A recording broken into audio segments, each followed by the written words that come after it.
अस्सलाम वालेकुम। आज हम बनाएंगे गर्मियों के लिए इमली का ठंडा ठार शरबत। इमली का शरबत बनाने के लिए हम पहले 1 पाव इमली लेंगे, उससे पानी डाल के थोड़ी देर भिगो देंगे। आप चाहें तो गर्म पानी में भी भिगो सकते हैं अगर आपको थोड़ी जल्दी है तो।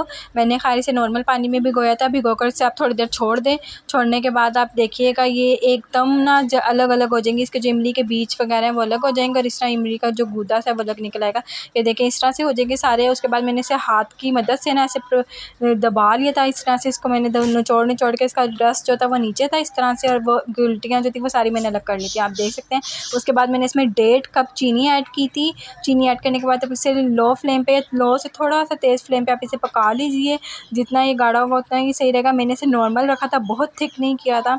ये देखिए चीनी मैंने इसमें ऐड करके मैं इसे थोड़ी सी देर हिलाएंगे ताकि इसकी चीनी हल हो जाए। और जब ये चीनी हल हो गई थी, बहुत थोड़ा गाढ़ा सी इसकी थोड़ी सी थिकनेस आ गई थी, तो मैंने इसमें काला नमक ऐड किया था। और ऐड करने के बाद मैंने इसे थोड़ा सा हिला लिया था।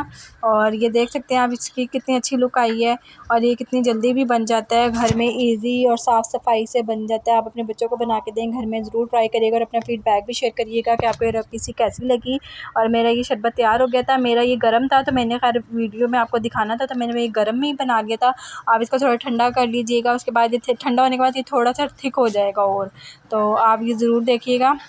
मैंने फिर तुख मलंगा लिया था जिन्हें मैंने भिगो दिया था, जिसे हम तुख मलंगा और चिया सीड्स अलग अलग होते हैं। हमने तुख मलंगा लिया था और उसमें मैंने ये तुख मलंगा, मैंने इसमें 1 चम्मच तुख मलंगा ऐड किया था। उसमें मैंने इमली का ये शरबत ऐड किया जो हमने अभी बनाया है और ठंडा पानी ऐड कर दिया था। आप चाहें तो बर्फ़ भी डाल सकते हैं। और इस तरह से हमारा ये शरबत रेडी हो गया, इमली का गर्मियों में ठंडा ठार शरबत। आप ज़रूर ट्राई करिएगा ये रेसिपी और अपना फीडबैक भी शेयर करिएगा कि आपको ये रेसिपी कैसी लगी।